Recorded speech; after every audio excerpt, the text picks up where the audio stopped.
Ito na po yung update sa anak ni Mommy White na nanganak sa sahig ng kulungan. Ayan, mukhang inalagaan naman niya yung kanyang mga baby. Gumagalaw-galaw na sila sa kanilang nest box.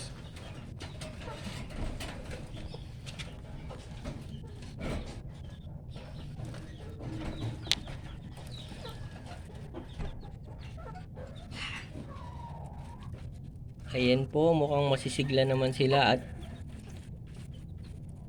medyo nagkakaroon na sila ng paunti-unting balahibo. Makikita nyo na rin yung difference sa kanilang body size nung una pa lang silang pinanganak. Ilagay ko po yung link nung una nilang video sa description para mapanood nyo rin, makita nyo yung pagkakaiba.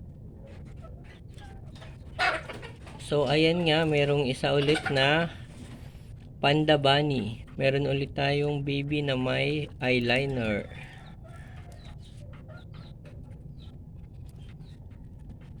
Tapos yung iba pure white na. Kasi nga si Mommy Bunny ay pure white. So mostly sa kanya, mana sa kanya yung kulay ng kanyang mga anak.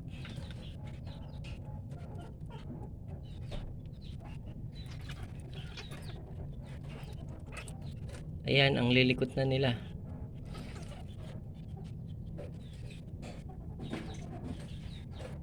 Para silang nasa ulap. Puting-puti yung balahibo ng nanay nila. Ayun nga rin po pala, kailangan iwasan po na mababasa yung kanilang nest box. Kasi kapag nabasa yan, ayun nga yung magiging dahilan ng kanilang pagkakasakit. Lalamigin sila. Yun ang pinakakalaban lang ng baby bunny ay yung lamig. Kailangan po medyo tuyo talaga sila at saka medyo mainit yung lugar nila.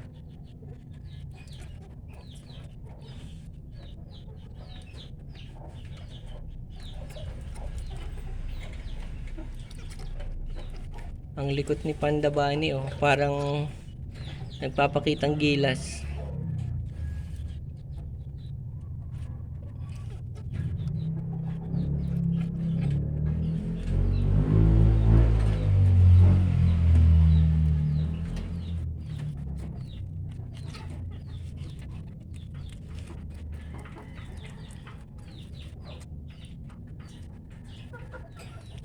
Tsaka yung mga gustong mag-alaga rin po ng bunny, kapag po may ganitong anak yung inyong bunny, as much as possible po, huwag nyo pong laging pupuntahan. So sa umaga lang po pag nagpakain kayo, tsaka sa hapon. Kasi nga po ang gusto ng bunny pag nagpapa-dede ng kanyang mga baby, walang nakatingin. So yun lang po, salamat po sa panonood ng video.